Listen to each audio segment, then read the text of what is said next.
Hello, everybody. I am so fucking excited right now to have the most incredible warrior. And you know what comes to my mind is like truth. You just unapologetically speak truth like nobody's business. And I love that about you. Absolutely love that. So we have Miss Elisa Kurylowicz. Pronounce her Nailed name right. it. Nailed it. Okay. This queen goddess is a coach, a wellness mentor, and a podcast host, an intuitive awareness specialist. You help women wake up and step into their power. Elisa Unfiltered podcast is rated in the 1% of the world. Hello. Oh, that's new. I'm pretty stoked about that. When I read that, I was like, I'm so blessed. True. So Yeah. cool. Something also that is very cool up your sleeve is your retreats that you have one in Costa Rica Mm-hmm. coming up. Mm-hmm. So we'll Mm-hmm. talk more about that. But warm welcome to Raw Babes. Thank you for taking the time to land here today. Welcome. Thank you so much. I love that. And I love your podcast too and what you're doing. So I think this is going to be a really cool conversation. I'm so blessed. Thank you. It is my pleasure, our pleasure, Tiffany's pleasure, all the things. Loving your swag choice today. Yeah, I'm in full non-negotiable today. It's I just put this on this morning and I was like, you know what? I'm rocking this. it looks good. And Thanks. it's pretty much in alignment. Like we all have so many non-negotiables and Mm-hmm. we're here to spread that shit.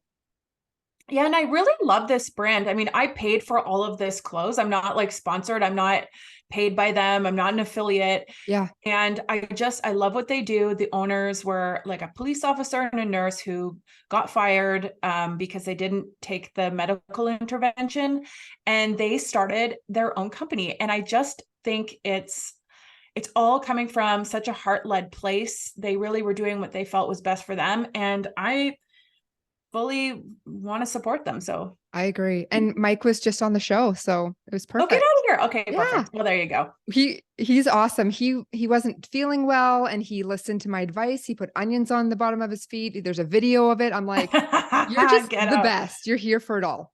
But enough Oh about yeah. everybody else. Let's Yes. Okay. highlight you and your magic. And this is just, it goes to show what healers do is they always divert attention and share all this amazing information with everybody. But I'm like, no, let's scale it back to you. So let's dive into a bit of your story, your background. Let's go into childhood a little bit if we can. Okay, childhood. I want to Sure. go, we're going to go deep. Okay.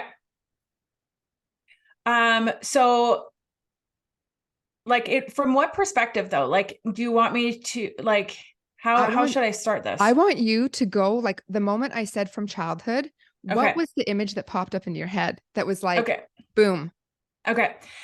So the image that popped in my head 100% was that I was a very happy kid. My mom said that I came out of the womb smiling, laughing. I always wanted to play. I was super adventurous. I was like a really happy kid. I put myself to bed. Moms that are listening are going to like be like, what? The dream kid. I put myself to bed at like 7 o'clock every night. I really valued sleep from childhood. I would leave the party. I didn't care about sleepovers. I wanted myself. I'd be like, I'm going to bed. Bye. When I was like 4. And I was just like really happy. And I think a turning point for me, and I mean, I went into like hypnosis the other day. One of my friends, she hypnotized me and we went into did some shadow work. Cool. A part that sort of where things started to get a little dicey that I don't have a lot of memory of. I will say this, I did have 2 major concussions and I don't really remember a lot of high school, and from I'm going to say like 10 to maybe like 8 to 16, there's a big gap there of almost 10 years that it's really hard for me to remember. And I'm not sure if the memories that I have are from like photos and people telling me and I've like made it up, or Okay. if it's real. there's a lot of blurriness in like my early teenage years.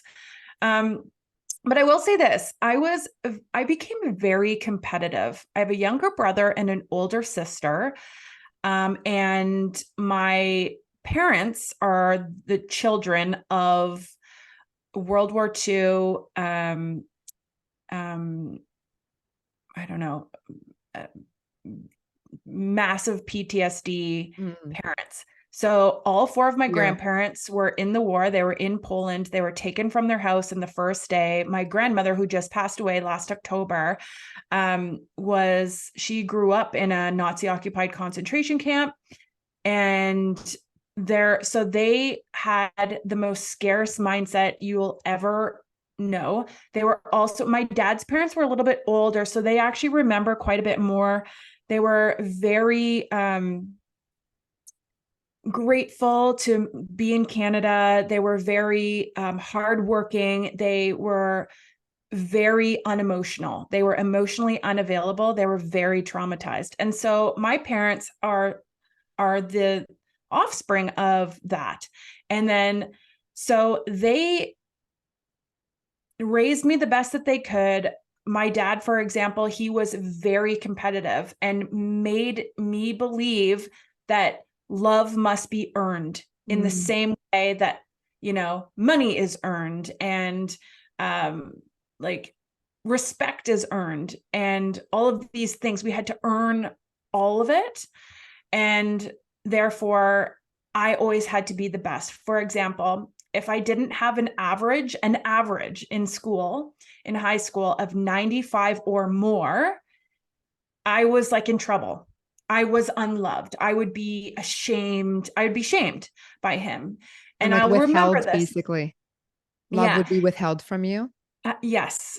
So mind you, my idea of love, my foundation of love was very different back then, because I thought love was earned.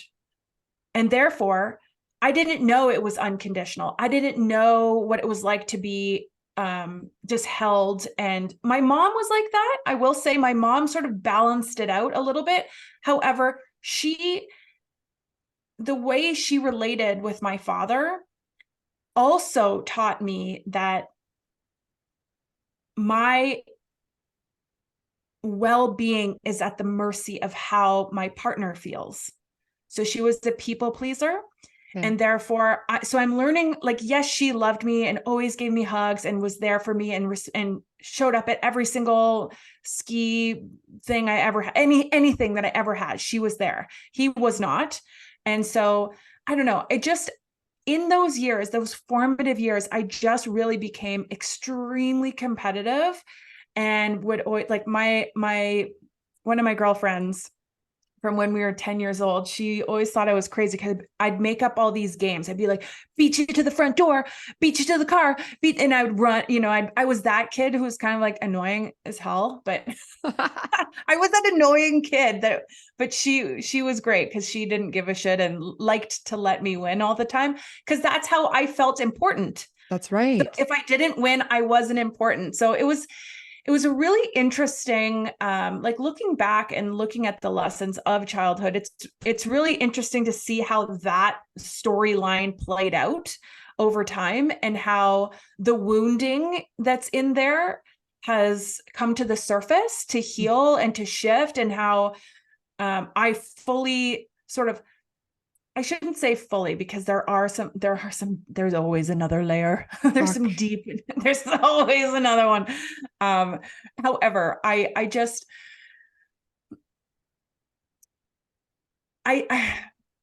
look now at how I show up in the world and how grateful I am for those lessons, and just like want to get the fuck as far away as possible from them. Because here's the thing, now people that had super strict parents that, like my dad, I'd come home from grade 10. I think I had a 97 average. Now, I was skiing for Team Canada at this point. So we didn't have internet. We didn't have online learning.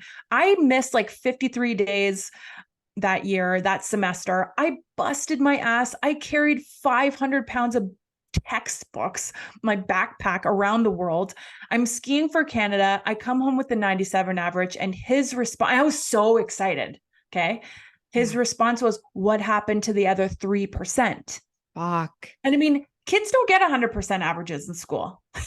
It just doesn't happen. I was like a straight A student times 1,000. Dude. So there was never any, and that doesn't seem like a big deal, but to me, that was the moment he was going to see me, and then he didn't. So then I always sort of felt unseen by the male figures of my life. So yeah, there's a lot of those little things. It was never like a big thing when it came to my dad. I mean, that might seem big to some people, but to me, it felt big in the moment. I remember it. It's a staple memory. Yeah. And it also, I will say, even as a teenager, I never let it define me. And I used it as like a fire to be better. And I think that's the ultimate lesson from my dad, because I think he saw so much potential in me and pushed me. Like, it was his way of showing me love. Now that I understand him and his capacity for it, he didn't have the capacity. His parents were so traumatized. They were victims of World War II. They grew up with Nazis telling, like, in concentration camps. Yeah. So like, it's trauma is generational, and it came into me as performance, as you have to be the best or else no one's going to love you, no one's going to see you. So I will say it did. Those lessons from childhood that I can sort of like surface level that really come to the surface easy, I should say, is willpower, determination, work ethic. And those three things I'm so grateful for, because they allowed me to win a gold medal at freestyle skiing, to be 2-time national champion, to be one of the best athletes in the country. Like, there are, when it comes to performance sports, like, I ski for Team Canada for 8 years. Wow. Yeah, it was pretty freaking dope. And I didn't know any of this. Oh, you didn't? Oh, and I'm gosh. so glad that I didn't, because this is part of your story. Yeah. Yeah. Cool.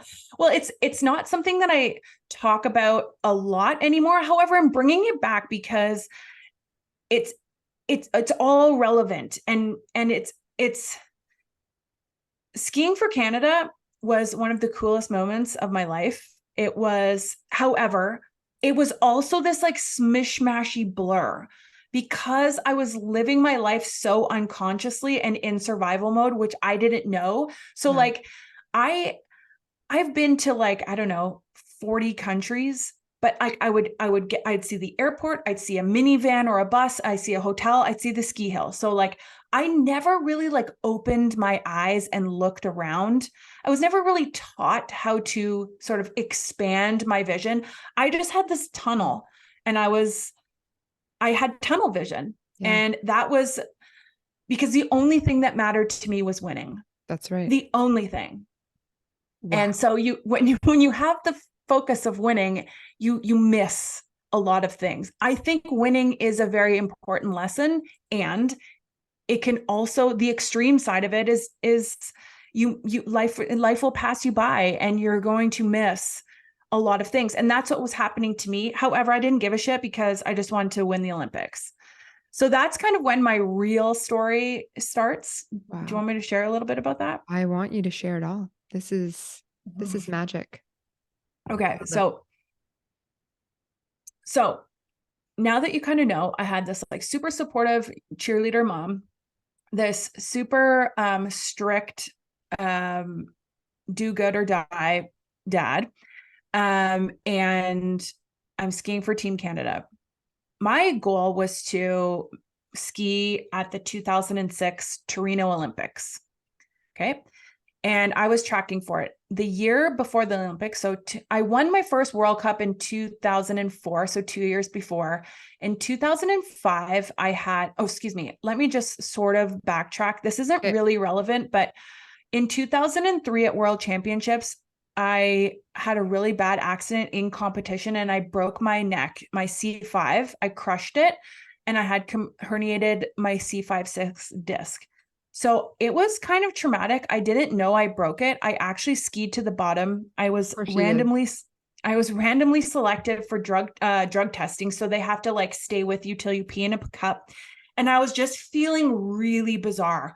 I was like, I don't think I'm okay. Like, I don't know. I'm like, maybe I am okay. So I was in like extreme shock. And like my body was like sort of protecting itself with all sorts of hormones. So I didn't feel pain. I just felt very weird. Okay. Now I had a compression fracture, which is a lot different than a sublux or a spinal cord injury. Okay. Thankfully, my spinal cord was totally fine, intact, no issues. But I had like crushed my neck like a sandwich, like smushing the bread. Fuck, Lisa. Yeah. So 2003 was a big, I don't want to say wake up call because it didn't feel like that, but it was a trying year because recovering from that took a lot of mental space and time away from training. So it was the first time I really slowed down and had to live with myself and be with myself and care for myself and do all the things.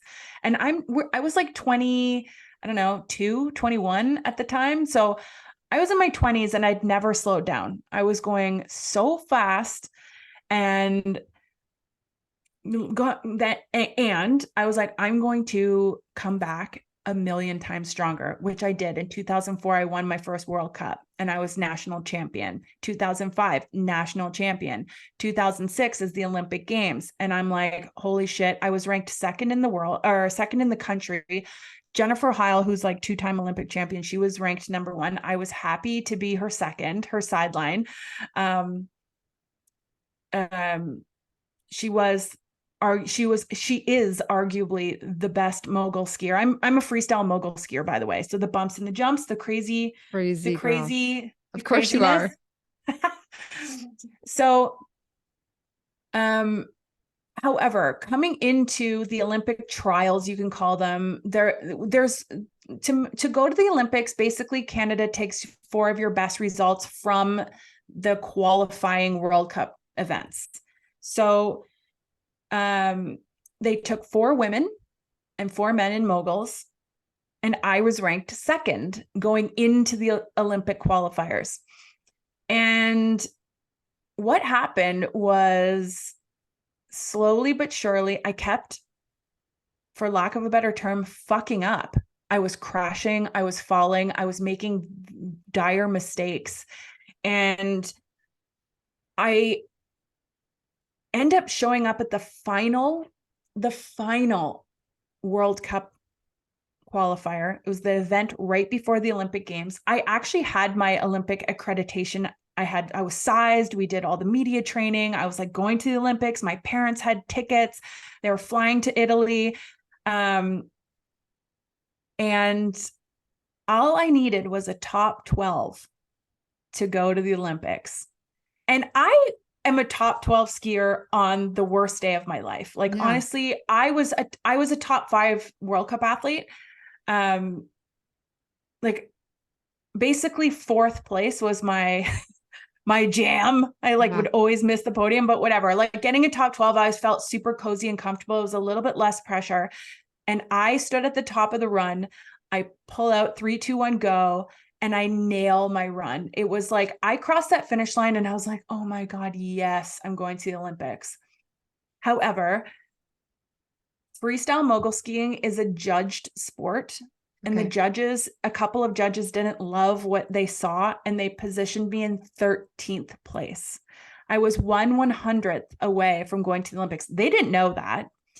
However, I just, in that moment, my dreams sort of like slid through my fingers, and I missed the games. Fuck. And I went to my room, and I knew I was the fifth ranked person.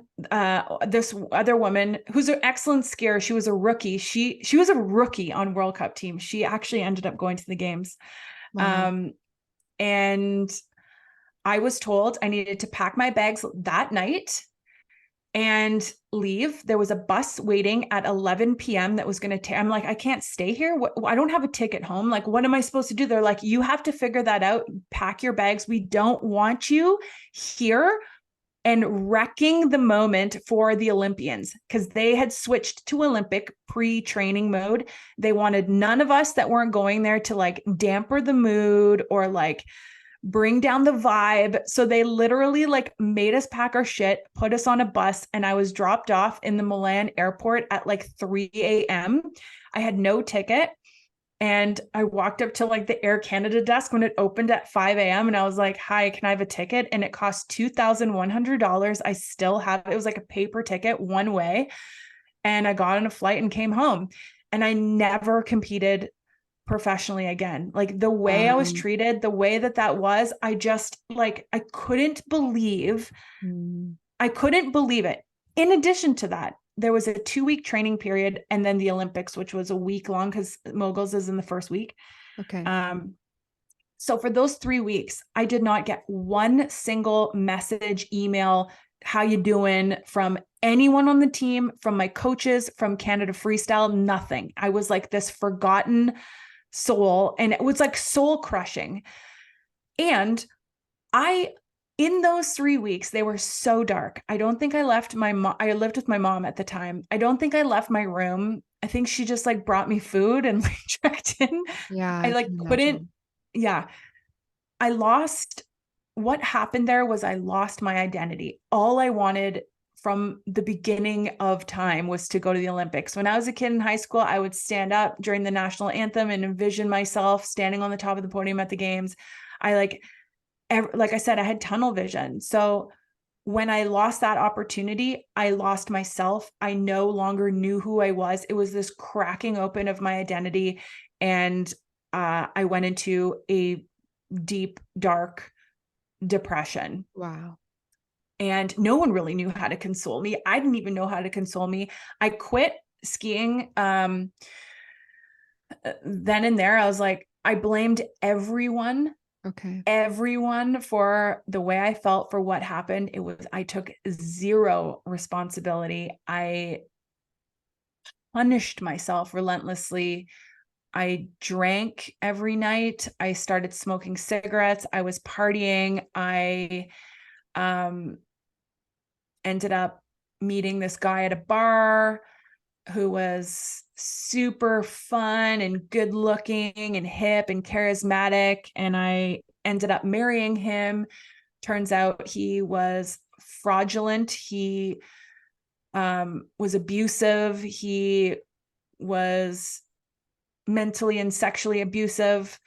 And I just like kept making these choices of like, I want to say a loser. That's the word that comes to mind. A failure, what I thought I was worth. And I pulled in all these other losers and all of these other energy suckers into my life because that's what I was worth and that's who I was. And I was a failure and no one's going to love me.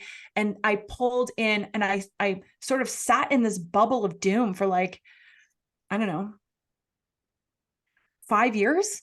Yeah. Or so. And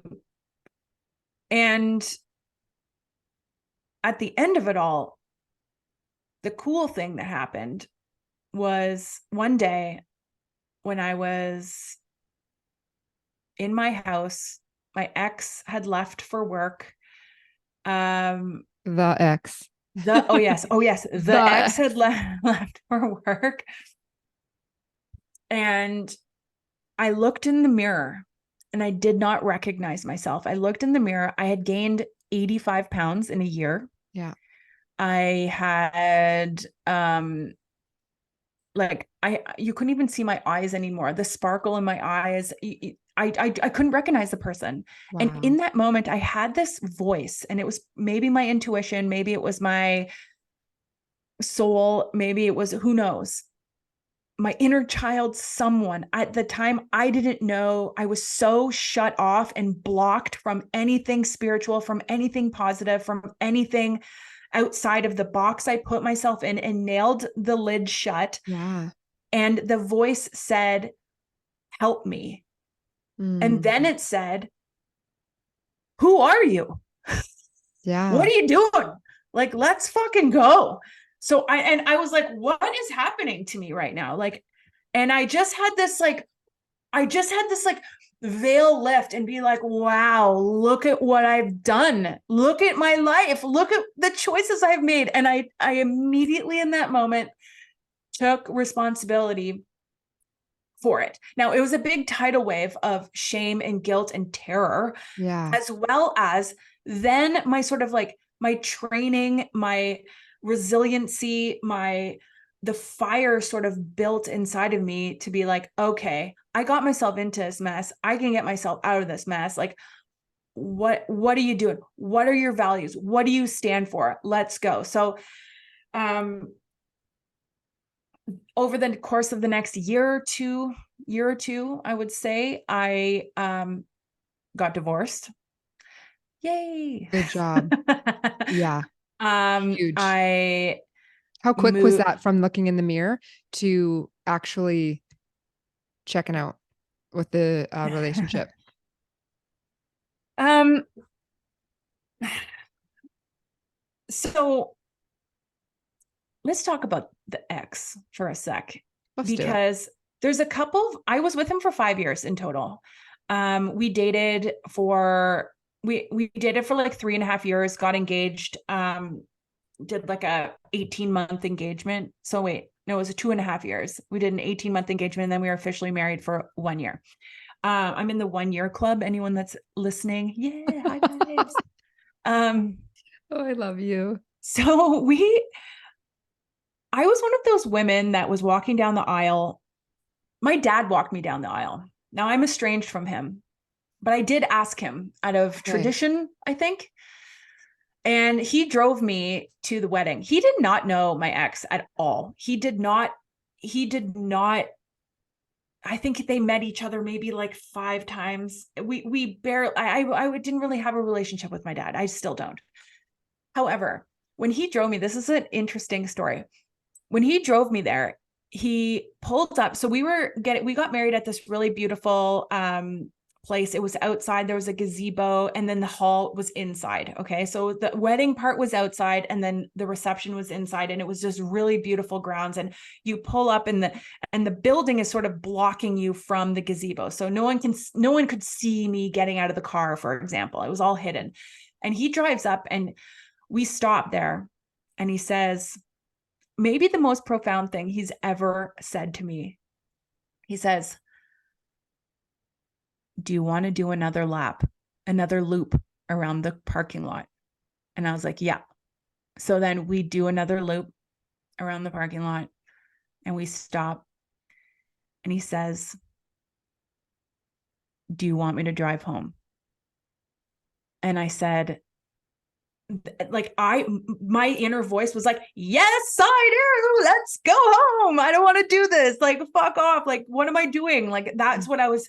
However, it's so messed up how many people talk about cold feet. This is what it feels like. It's not like you might feel like you're making the wrong decision, but that's what nerves do. And nerves do this. And I was like, I don't think this is nerves, man. But then deep down, I'm like, everyone's there. We dropped like, I don't know, $20,000 for this. Like, I need to follow The pressure's through with on. choice. The pressure's on. So I said, nope, let's go. And we got out of the car, and he walked me down the aisle. And on our honeymoon, I gained 15 pounds. Just on your honeymoon. Yeah, 1 week in Mexico, all you can eat. I just ate pretty much donuts, pizza, and burgers, and drank my face off, smoked 1,000 cigarettes. It was the worst. Like it was Shit. it was really fun. It was like Beautiful. Well, you're kind of making up, babe, for lost time. All of that, all those years of working so hard and being an athlete, Yeah. you needed to rebel. Your soul was like, I need to fucking go nuts. Yeah, I can maybe. contain this. It didn't feel like rebelling. It felt more like punishing. I bet. I can Yeah. imagine. That particular week was pretty hardcore. Anyhow, during our honeymoon, I realized that I had made a colossal mistake. He was it was not good. And I remember thinking to myself, I'm going to be a divorcee. I'm going to be a divorced person in my 20s. I'm like, oh my God, like and that was like the worst label you could ever have. I thought, oh my God, because I'm Catholic. I was born and raised Catholic, and this is not what Catholics do. They stick through it and they make their choice till death do us part. And so from the honeymoon till the point that I left, I was like building my exit strategy. Okay. Now, the wake up call happened, I'm going to say 6 months in.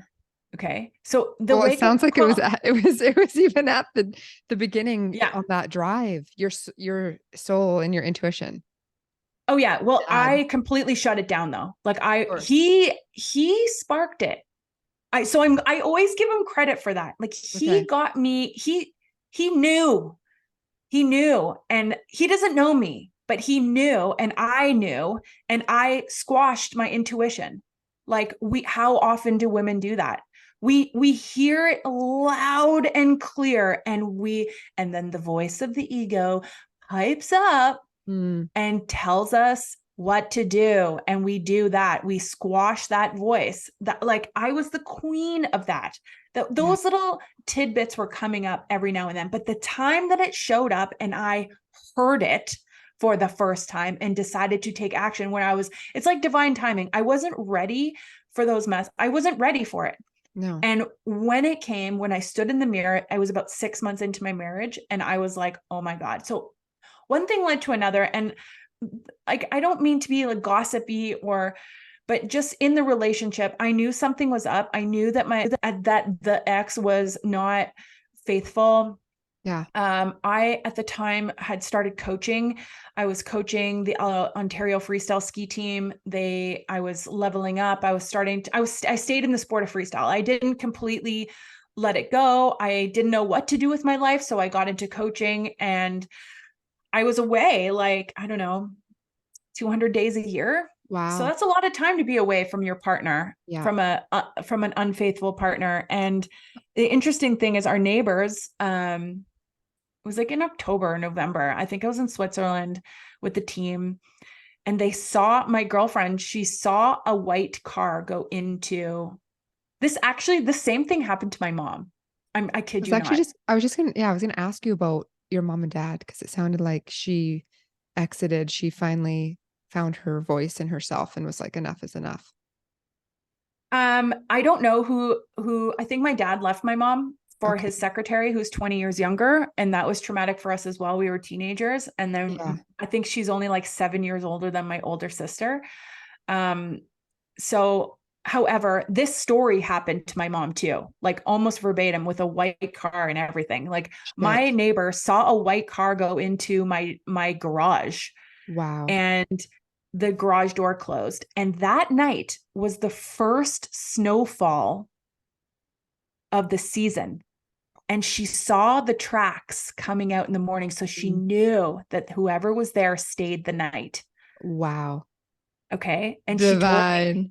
yeah. Now, Wow. my mom has a very similar or exact story to that with my dad. Like, the neighbor saw someone when we were away go into our so my mom knew. So then I started being like, oh my God, he's cheating on me. I'm such a loser. What am I gonna do? Like, all of the natural things that a woman would do, because honestly, like, the betrayal is the worst possible thing that could ever happen to you. And I just didn't know what to do. Now, when you're living with an abuser, for anyone listening that resonates with that, the last thing you're going to do is confront them. So, because it's a dangerous thing, like, it's very risky. and I felt extremely vulnerable. So that was around the point that I had my wake up call. Okay. And I observed. That was the beginning of me observing my life and just paying attention to what I'm paying attention to, paying attention to the things that are happening in my life in a different way. I became mindful for possibly the very first time in my life.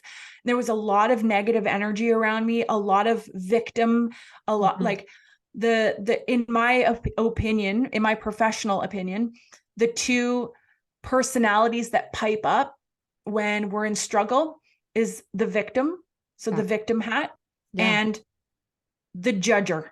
So the victim judger, like those things like would flip flop so fast. Like I would be a victim and then I'd be like, fuck you. And I'd judge. And then the next second I'd be the victim again. And I played the role beautifully as I navigated, and I was like paying attention to this. And,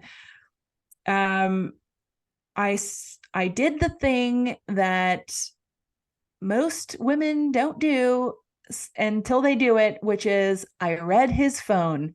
Oh, I did the thing. I can feel it. Like I resonate.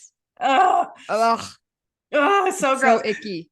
So icky. So I like was in bed and he got up to go in the shower and he left his BlackBerry. Remember those old BlackBerry, like T9 word texting? Yeah.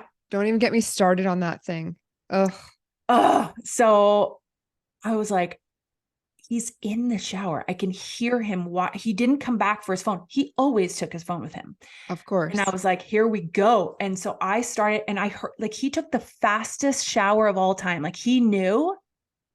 And I'm here like scrolling through. And the first person that had texted him that I saw, that I opened up was, when I get to work, come to the back and show me your tits again. And then the next one was someone else that was like, I was waiting for you in the car after work last night. You didn't show up. Like, so I guess he didn't like go and have sex with this woman in the car because that's what they do on Thursdays or whatever it is. Like I read through, there was like multiple women and I was like, oh my God. And then, sex addict. Yeah. So then the shower turns off and I'm like, damn it. So I put the phone back, I go back and I pretend that I'm sleeping. Everything's fine. He comes out, he's still soaking wet. He like grabs his phone and he goes and does whatever to get coffee. And I'm pretending to wake up. Meanwhile, I'm like, I don't even know if I was heartbroken.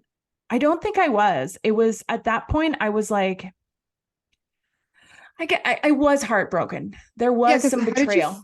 Like, how did you feel? Did you instantly turn inwards and say like, oh, I'm not good enough or skinny enough or pretty enough? Or like, did you play that victim card at all? I'm not going to say that didn't happen because yes, I think I went through the whole spectrum of emotions. I do think, however, in that moment, there was this might sound crazy to some people, but there was relief. Oh, that was my out. That was how I was going to build my case. That was how I was going to get out. Goosebumps. Yeah.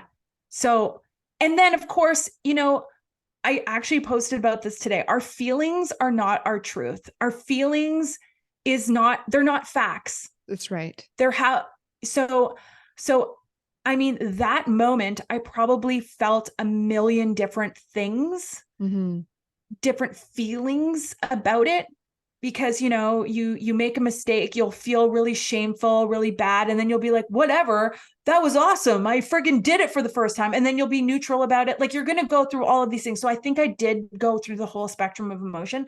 Yeah. And then at that point I found out that he was sleeping with my bridesmaid, one of my bridesmaids.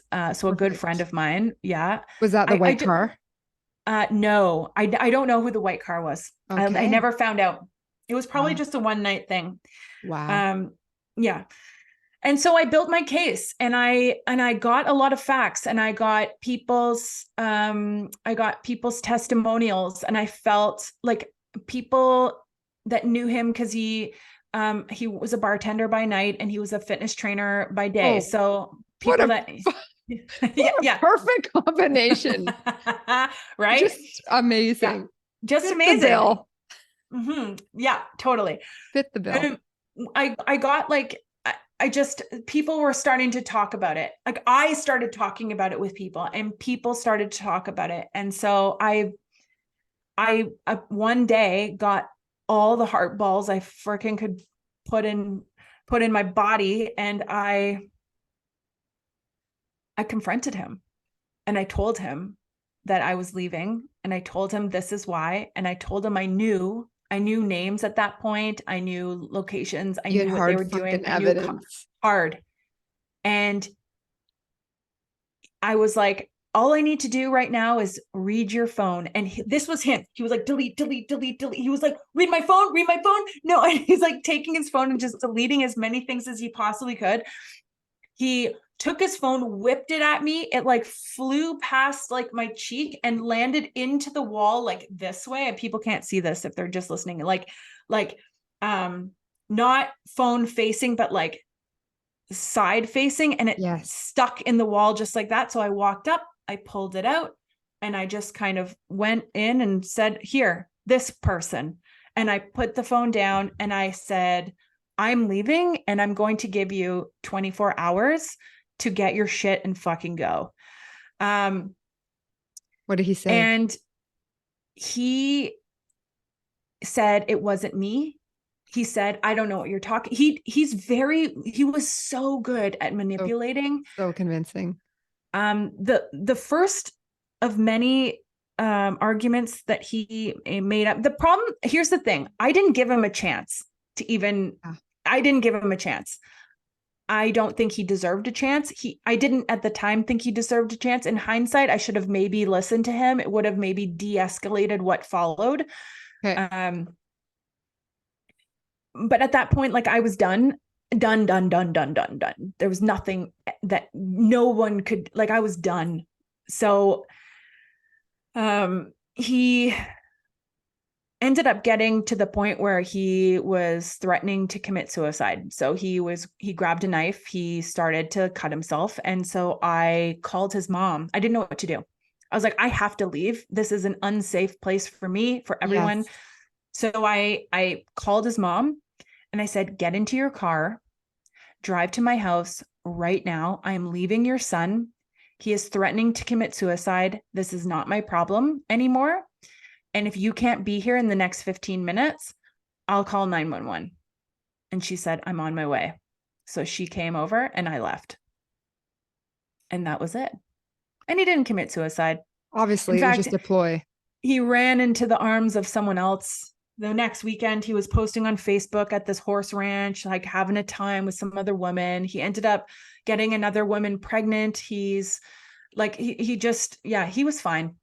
But however, that was a very dark time for me. Like it was very traumatic. Yeah. Even though I was like committed and ready. Like that's the interesting thing. Like I was ready to leave. And it was still like, oh my God. It's so fascinating how manipulative some people can be and how they just know how to push people's buttons to control them and make them do. And the years that followed, as I evaluated and sort of observed that relationship from a distance, and started to really love myself and get to know myself at a deeper level. I really understood how hurt I was and how easy it was for me to just be manipulated, to not see what was standing in front of me. Because you know, what comes to my mind is your upbringing. And as much as, you know, we don't want to say certain things about our upbringing, it's truth. And it was a perfect scenario to create the duality from your mom and your dad to be manipulated, because that's what you learned. You watched your mom be the puppet, and then you watched your dad be the dictator. So that became normal. And it's crazy, Elisa, because you know how you said on your show, you're like, man, our stories are so fucking crazy. Yeah. And it just goes to show you that belief in ourselves and perfectionism that was imprinted at a young age really plays a huge role on what happens later. Oh So, yeah. what happened at that moment? You said about self love and loving yourself. What was the thing that got you to love yourself or to at least start? Um, they say like this is okay. Leaving the ex and doing that. Yes. I did in more than one way build confidence that I didn't realize I had because it was a really hard thing. And for me now, I now know that all confidence is rooted in struggle and in doing things, in checking off the boxes, whether it's a little win or a big win, whether it's, waking up and making your bed or, just in the doing. It's in accomplishing tasks, and getting divorced was a big ass task. So I actually did get this uptick of like, I did it and I'm alive. And my grandparents, they like did this ceremonial burning of my wedding photos, and like Wow. I'm Catholic, so I got, you're going to hell, you have to repent and go. I just, there was a lot of like that as well. And deep down, I was like, woo, yeah, I'm the best. I can do anything, Sacred rebel, babe. Sacred rebel. And then I entered into a new partnership with a man who I don't really talk about this story and I don't really want to. But what I will say is we had a 5-year relationship, and How quickly um after you left the ex did you jump uh in? I knew this person while I was getting divorced, and Were they kind of a support, a little bit of that like outlet? yeah, I would say Okay. um I don't know. It didn't it I don't think it was immediate. It wasn't, I think at the time, I don't remember, to be honest. I Okay. think it was probably like within a year, Okay. but it wasn't a quick thing because he lived in a different province. He lived in BC and Okay. I lived in Ontario, but I met him because of my demographic, because I coach Alberta freestyle. So I was always in BC and Alberta. So it Makes worked. sense. Makes And sense. yeah, so I didn't see him very often because I was traveling, and when I'd come home, he didn't come with me because he didn't live in Ottawa. So yeah.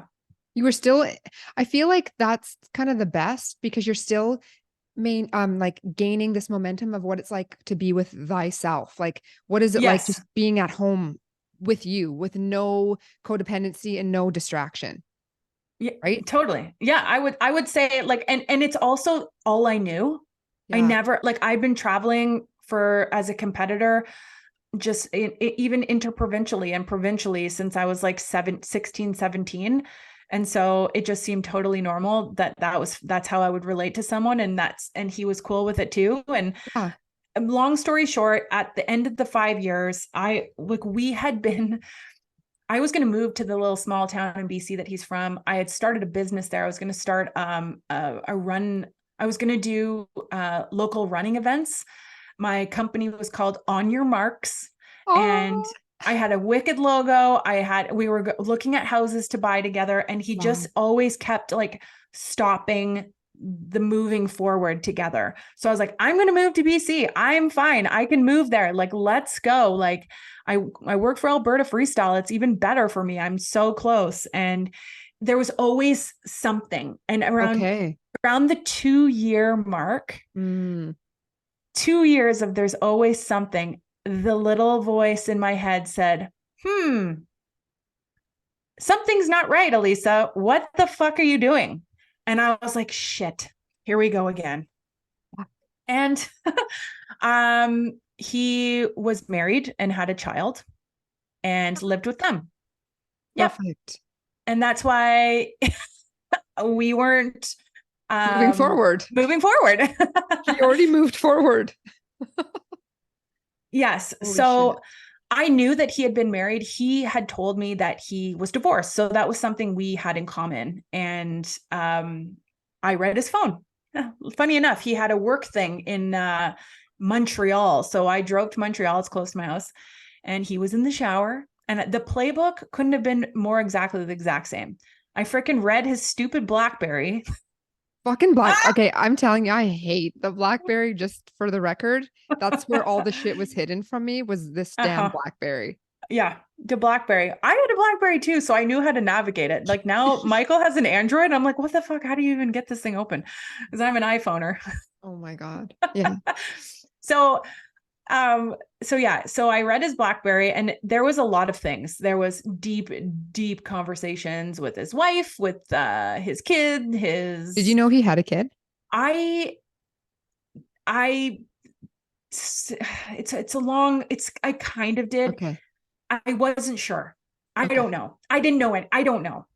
Okay. I don't know what I know, because then when it all comes to the surface, you don't know what you knew and what you pretended not to know, and what, That's it. like, That's there was like there's some fuzziness. Like my intuition just said, yes, I did know, but like I pretended not to know or something. Like I put my blinders on because I didn't want to see that thing, because it yeah, was just like denial. Denial was easier. this denial. Yeah. Anyways, Get it. so yeah, that ended in a he said it wasn't me too. It was brilliant. It was actually the exact same thing. And I said to myself, okay, that's 2 5-year relationships that were identical. It was 2 partners that Yeah. looked different on the outside, but it was the same lesson. It was the Yeah. same energy. It was the same thing. And I was like, oh my God. So I had the summer of Elisa after that. And I was like, woo. And I had at that point lost all the weight that I had put on after the Olympics. I was super fit. I started running marathons. I was crushing it in my job. I became Canada's top freestyle female mogul coach.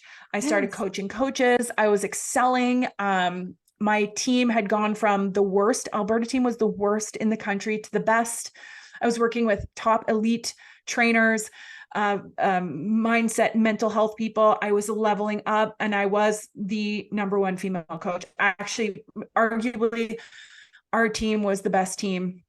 I was being recruited by China, by Australia, by the US to come coach international programs. The Canadian national team was scouting me as well to come and train with them. Now they had like the best coaches in the world, and they wanted me to be a part of that best coaching team. And I, like I was kind of like,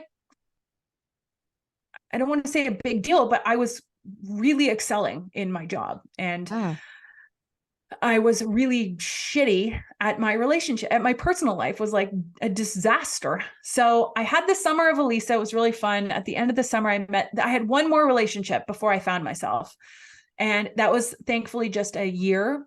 It was with a man who was very traumatized and very awesome on the surface. But I didn't stay in that hole as long. I saw it good. and left and decided. That was when I broke up with that guy. His name's Dan. He's great. We're friends. We actually like Awesome. had almost like a mutual, we're like, we're not good together. Let's peace Let's out. move And along. we remained in touch. And Good. I would give him a big fat hug if I saw him. And I said to myself at that point, I'm the problem. This isn't about them making me feel the way I want to feel. This is about me and who am I? And if I'm pulling this in, that means I'm that. Like Yeah. if I'm pulling in shit, then I'm shit. If I'm pulling in it like lies and cheating and in infidelity and all of this, that's what I'm doing in my mind. So that's when I started to work with a coach. I worked with a spiritual coach. I've been with her for 10 years.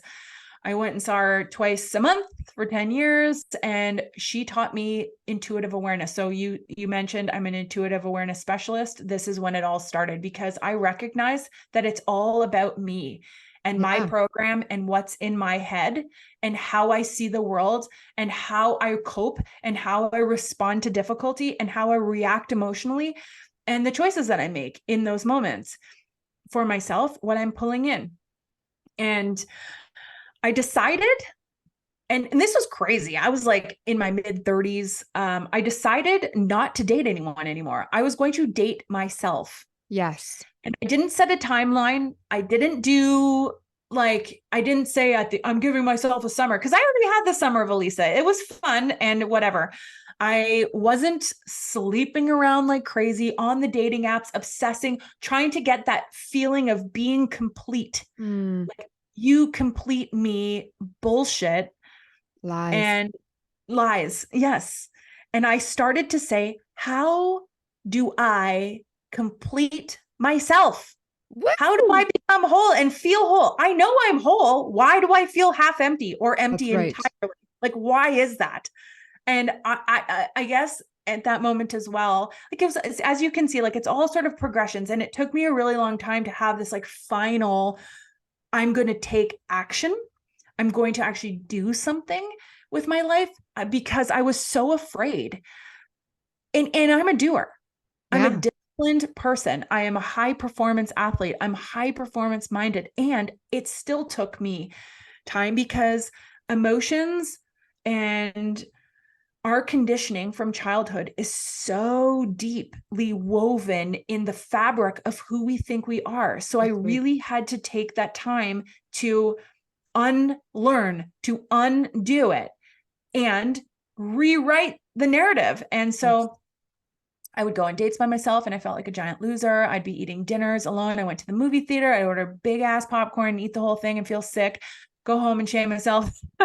I would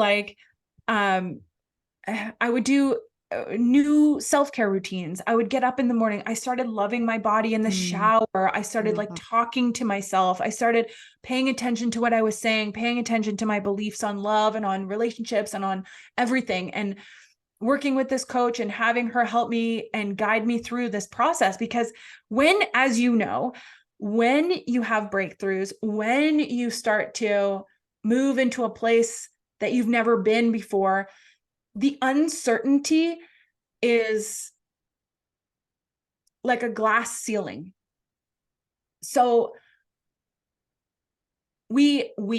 most people, when they hit that point of uncertainty, what's next, is when self-sabotage comes in. I did do this a little bit, I will say, when I was single and dating myself, because I knew when I sabotaged myself, I knew what to expect. I was certain. I knew the outcome. And it's easier for me to go to that place that I already know than to step into a new place, which I observed in myself. And it wasn't easy. I ended up being single for 3 years. That's good. 3 years. I dated myself. And I figured out who I was, and I rewrote the rules of my life. Wow. And let me tell you, they were completely different. They were completely different. I started pulling away from friends. I like more than half of my friends at the time, I didn't speak to anymore, because I no longer was in alignment with their energy and with what they were doing. And it was just this natural thing. I started to grow. And I had this analogy. My coach would tell me, if you close your eyes, you picture your friend or your boyfriend or whoever. If you close your eyes and picture yourself both climbing up the ladder of life, like the hypothetical ladder of life, with your eyes closed, if you look over to them, where are they? Are they beside you? Are they above you? Are they below you? And yeah, do it. Most of the time, my friends, the people that I was like giving my energy to, worried about how they were feeling, were way below me. Yeah. And so I did one thing. I invited them up to meet me. Like, that's all I can do, is invite them up. And if they choose not to, then I'm keeping going. I'm going to move on, baby. So that's what I did. And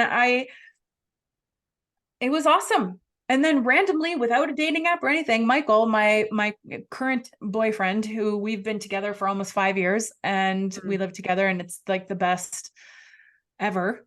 5 years. he That's awesome. he met me at the place where I am at. He was this glorious home, love, energy, unconditional space that I pulled into my life. Isn't And that beautiful? yeah, And it's sorry, what fucking comes to awesome. my mind right away is like, I had this vision earlier, and it was like, we try to get to this place as souls to match Mhm. and to find each other. And when you find your person, it is so special because you can just give yourself a pat on the back because you can say, wow, look at how far I came and Mhm. that he had to come to perfectly align with you. And that it doesn't happen always in this lifetime. Many souls keep coming back, trying to evolve to find their twin flame, their soulmate, whatever people call it. And it's like, you fucking did it. Like that in itself, Yeah. just coming here to this human experience isn't easy. And you were just like, alignment, and he just came in. Good for And you. he just came in, and you want to know, people would say this. They would say, "You're so lucky. You're so lucky that you have Michael. You're so lucky." Mm. And I just want to say, are you fucking kidding me Thank right you. now?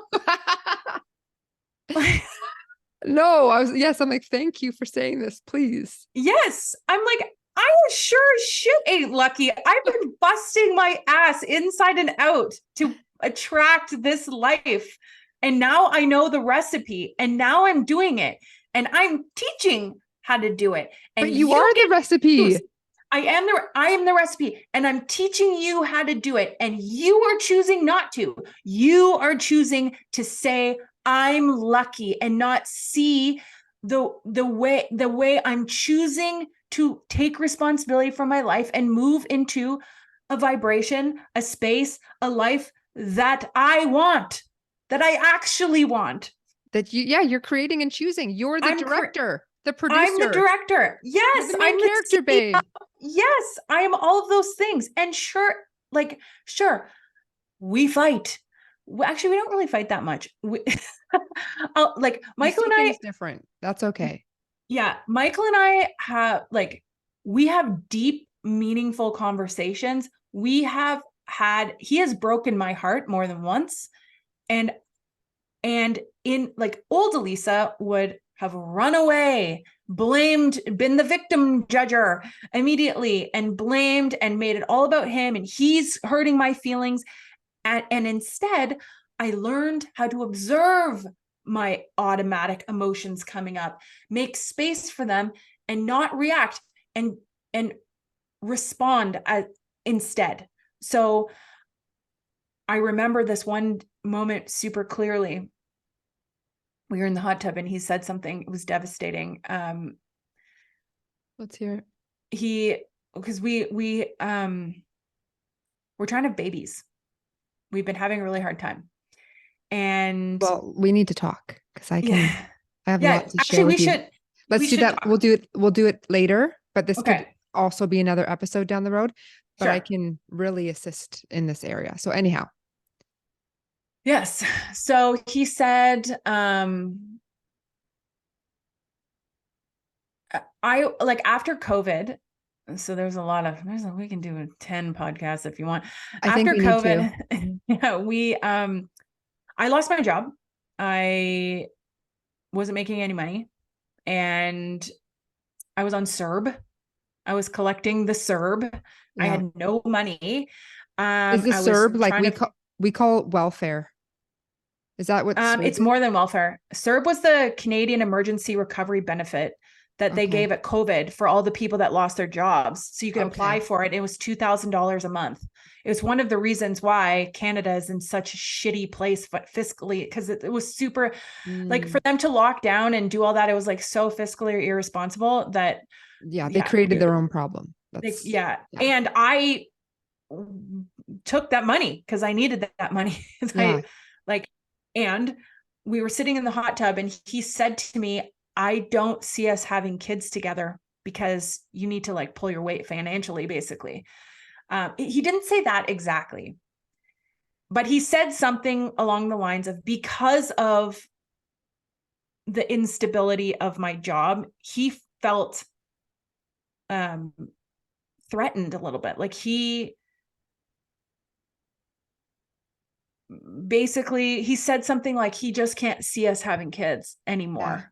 Wow. And I was like, he said it in way less words, and it was way more direct and very Michael-esque, who was like the man of few words. I'm the Oh, talker. it hit, but it's like It it hit. landed Oh, it into landed your deep. heart. Oh yeah. And I was like, you fucker. And I got out of the hot tub and I went into the house and I put my clothes on and I started packing my bag and I was going to fucking leave. And then I heard the voice and I was like, okay, this is your opportunity. Are you going to fall in the hole again and stay there, or take a breath? So I sat there in the bathroom. I took 100 deep breaths, and I just, because the ego was trying to tell me what to do. It kept saying, leave that fucker. He's going to His fucking break fault. your heart. It's his fault. Yeah, exactly. He How was could he do telling me this? all the things. Oh my God. Yeah, Yeah. I can't believe he just said that. What a fucking asshole. And I just sunk into my body. I felt the feelings. I took a deep breath. I blew them out of my body. I just was like, okay, your instinct and your natural tendency is to get the fuck out, to flight. Okay. When things get hard, I leave.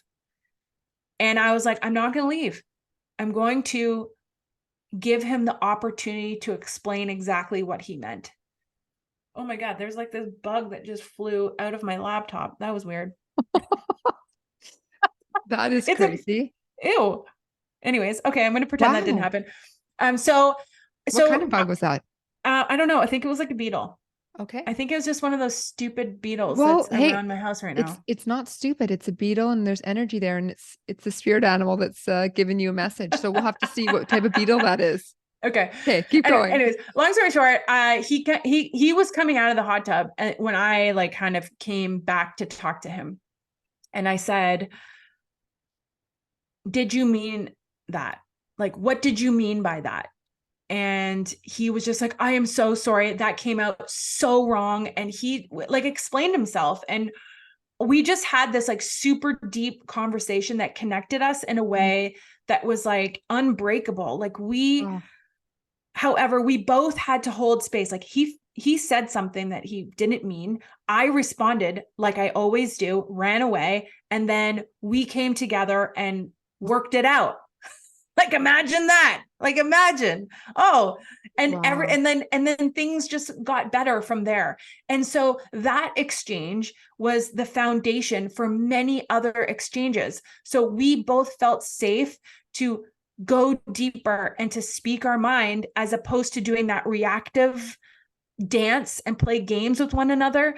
So yeah, that has led to us having to have really hard conversations in Wow. other areas of our life, but speak from our center and work it out. Yeah.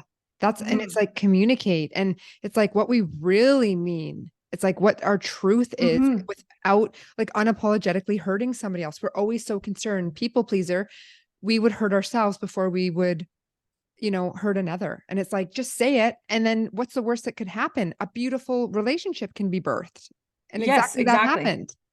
Just say now we do like, I did say to him that really hurt my feelings. Yeah. The way you said that. Yeah. That was not nice to me, and he recognized it. And now like, and I also have said things that have really hurt him, and Yeah. he tells me like like the communication thing is really interesting when you trust that the other person can hold you and Yeah. hold what you say and listen to you. And Yeah. that is what's happened with our conversations, with being able to observe the automated reactive feeling emotion that will pass, and it always does. Yeah. And to take some breaths and to just get, so there have been times where he's asked me like, I'm not in a great place to talk about this. Can we revisit this? Perfect. So like, yeah. So, and me the same. I'll be like, I just need to get through my day right now. Yeah. But you're important to me. Perfect. Let's talk about this later. Like, That's and, beautiful. and those are boundaries, for Yeah. lack of a better term. They're boundaries, and they come so easily because we've built a container of trust from the start. I'm just being mindful of your time Yeah. to Okay. I check see my, the time too. Yeah. um, I don't want to stop. I'm just so loving all of this, but I want to respect all the things. Um, I want to, can I ask you a question? Yeah. If you want to go, we can go to like 4:25. Okay. Let me just see. That's 125 for my time. Oh yeah. That's perfect because I've got a 130. Okay. Yeah. Okay. Let's do that. So, so many things came up. I'm going to side note them like Yeah. intuitionally with pregnancy that I just all Yeah. of a sudden it was like boom, boom, boom. But I do want to go to, we're going to use you as an example because this was my question. You're kind of already into it. So I'm like, this is perfect. Is instead of speaking for women, I'd love for you to speak for yourself. It's like, what do you Mhm. truly need from a partner, your partner, to be seen and to be heard as a woman? And like, Mm. truly, your needs, what are those? Like from where I am Non-negotiables. now, Yeah, my non-negotiables. non-negotiables. And where you're at I today for women. that's what I learned in my 3 years of being single and dating myself. What do I need? I need um independence. That's not the right way to say it, I don't think. No, I that's good. That is good. Yeah, yeah, I need to have time where I can be alone and fill my cup and know that I'm okay. And so that looks different all the time. It's never the same. I mean, seasonally, daily, minute by the minute. Like, I very much enjoy my alone time because I recharge in that space. And I also very much value Michael's opinion in some of the bigger decision making. But what I need as a woman to feel seen by him is for him to um, acknowledge that we're in a partnership. So when it comes to big decisions, I want to be included in those when it comes to big decisions for us. So Okay. we never make decisions for one another. Like, Okay. I'll say, yeah, sure, he'll take the Hawaiian pizza. Like, I'll make that decision. Yeah. Or like, he likes hot wings, he'll take hot wings or Yes. whatever. But when it comes to like big things in our life, like building the garage, we put geothermal in our backyard. You know, when I went to MYM this year, I was like, are you okay if I leave and do this? He's like, yes. But that's the thing. And him too, like, we're always just Checking in. checking in, and not like, he would never do something without me involved in some way, shape, or form. Most of the time, I don't even give a shit. I'm like, yes, go do it. Perfect. Yes, Yeah. get out of here. Go do the thing. And that's the other thing too. I need for him to be also independent because Yeah. yeah, I You're don't know. not here to babysit. Different. I'm in a big different place. Like, before, I would need, you know, to really tap into the love languages, like touch. I would need words of affirmation. I would need those things. I used to really think I needed those things. And there's nothing wrong with that. And Mhm. we've talked about our love languages. Like, his is touch. He really and he has vocalized this to me. He loves when I touch him, when I give him a longer hug. He loves when I'm around him. He loves cuddling at night. Like, we fall asleep in each other's arms. Like, Aw. he loves that. Like, Yeah. that's his thing, is that. He also loves acts of service. Okay. So, which is perfect because I'm an acts of service giver. Yeah. Like like, sure, you want me to make your breakfast and your lunch for you? Let's go. I'll set you up. He likes that I do things for him. Yeah. But we don't talk about, we're not super talky. Well, think about what you do for a living, babe. All you yeah. do is use your beautiful throat chakra to speak so many words. It makes sense that he's your grounding space and that you're that mirror too. You guys are like, Yeah. you don't need to have words We to don't feel talk. love. To feel love. Yeah. We just exist. And You send it to each other. yeah, it's awesome. And actually, we were talking about psychedelics before.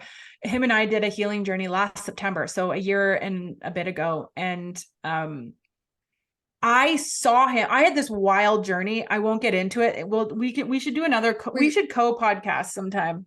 Let's do it. Like on each other's shows. We'll just both post it at the same day or something. Yes. And I saw him because I connected to the universe.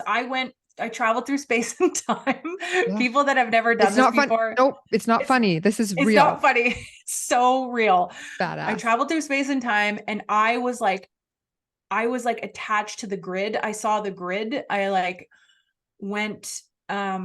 came back to Earth, and he was my tree. So I was like the bird, and he was deeply rooted. He was a tree. I saw him as this like rooted, big, sturdy, stable, like giving tree. And I rested on him.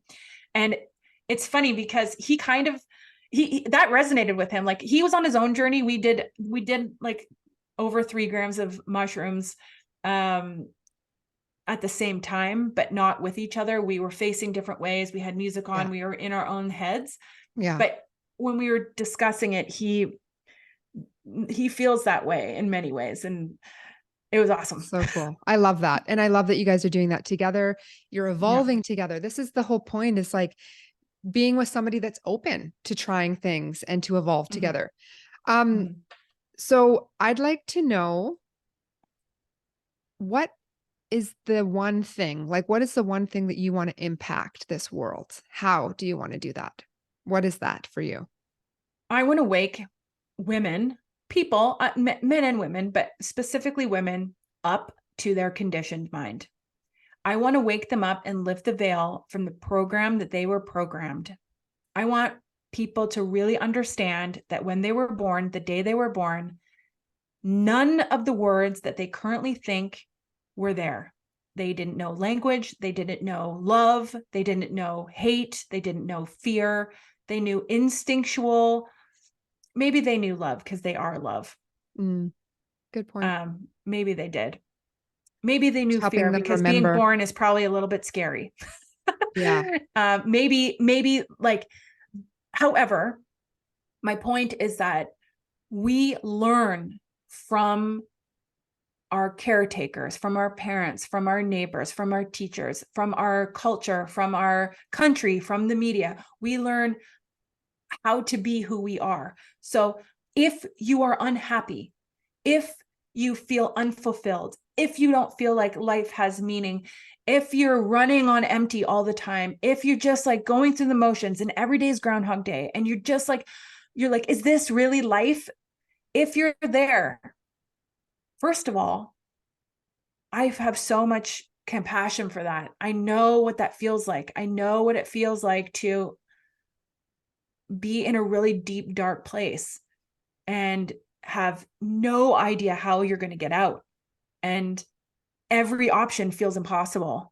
And there's risk and it's dangerous. And you have, maybe even kids to think about. And you might not be the only one that has to make the choice. And I just want women to understand they are powerful. They are way more powerful than they know, because the rules you are following are not your rules. Truth. They are made up guidelines from someone else. That's it. And you get to decide how you want to live your life. Beautiful. And my other question is, you've pretty much answered it, but it's like, why? Why do you want to help women wake up?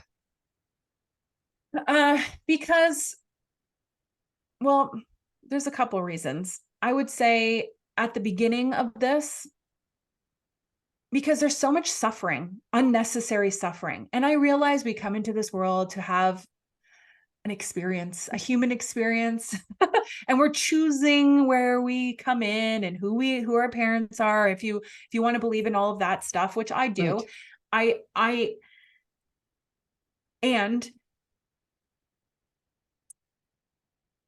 existing on earth in those lower vibrational fields, be it, failure, something as little as failure can kick you down, be it your economic, socioeconomic status, being your education level. Like there's a lot of ways that we are told that we don't have power, that someone else knows better than us. That's right. And that right there is manipulation. Yeah. And my why is because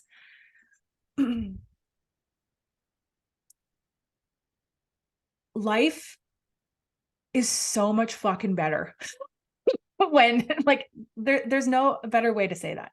It's It's beautiful. so much better. It's so much better. That's It's so so good. much better. Yeah. And it's like, why not? And why wouldn't you? To fucking live in a beautiful existence and like yourself and Yeah. have Well, an you awesome have to wake relationship. up. You have to wake up, because if you look back, like I thought I was doing the right thing. I thought I like in my second like after I left, I was like I was like, yeah, I'm the best. I got out, yeah. And I did the exact same thing and fell in the exact same hole. So we're looping. In our minds, we loop in these habits and behaviors and these patterns and these I call them thought loops. And we think about the same thing every day. We wake up, we do the same thing. We're like robots, honestly. Like most people are mindless most of the time. I was one of those people who was deeply mindless. And if I was confronted with that, was immediately resistant to it. And I'd say, what are you talking about? I know everything. I'm the best, because that was my survival mechanism to stay the same. Yeah. And our minds are going to keep us in a place where we stay the same, because growth is scary. The uncertainty of growth is scary. Yeah. And if you're a woman right now who knows that they self-sabotage, if that's an identity that they resonate with, that is your sign that uncertainty scares you. That's right. That is your sign that you are uncomfortable with uncertainty. Yes. Because as soon as you get into that space, you will friggin' blow it all up. Beautiful. Mic drop, Elisa. Woo! Elisa Unfiltered. Yes. Fucking love it. I just want to keep talking with you. This is like, I know, me too. Damn it. Happened before. Let's immediately schedule a round part two. Yeah. Okay. And I would love to pull a card for you. If Great. you're open to that. Yeah, let's go. Let's do it. And also, can you just share with everybody, even though it will be in the notes, where they can find you? And yeah, sure. Please go and follow this babe. She's amazing. So this is your prompt. Follow. So on Instagram, I'm at Elisa Kurylowicz. It's a long, crazy Polish last name, just Elisa Kurylowicz. And you can find all the links to all things Elisa Unfiltered at ElisaUnfilteredCoaching.com. So it's ELISA UnfilteredCoaching.com. Beautiful. Okay, I have your card. Dun, okay. Dun, dun, dun. It says Ace of Gabriel.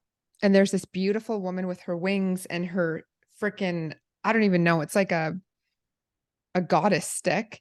And it says a gift of passion, opportunity, and inspiration.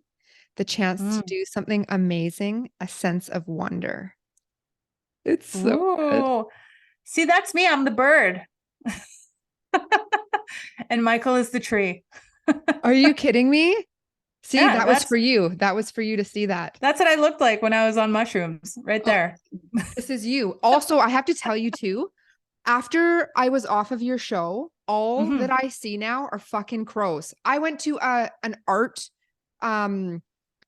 fucking art thing that a client had done, and there's a crow that she painted like everywhere. I pulled a card, it was a crow, and I'm like, this is crazy because that's My your spirit guides are sign. hanging out with you. Fuck yeah. I'm gonna quickly read the write up because they're so Yeah, let's beautiful, do it. and then we'll wrap it up. So Okay. let's do this.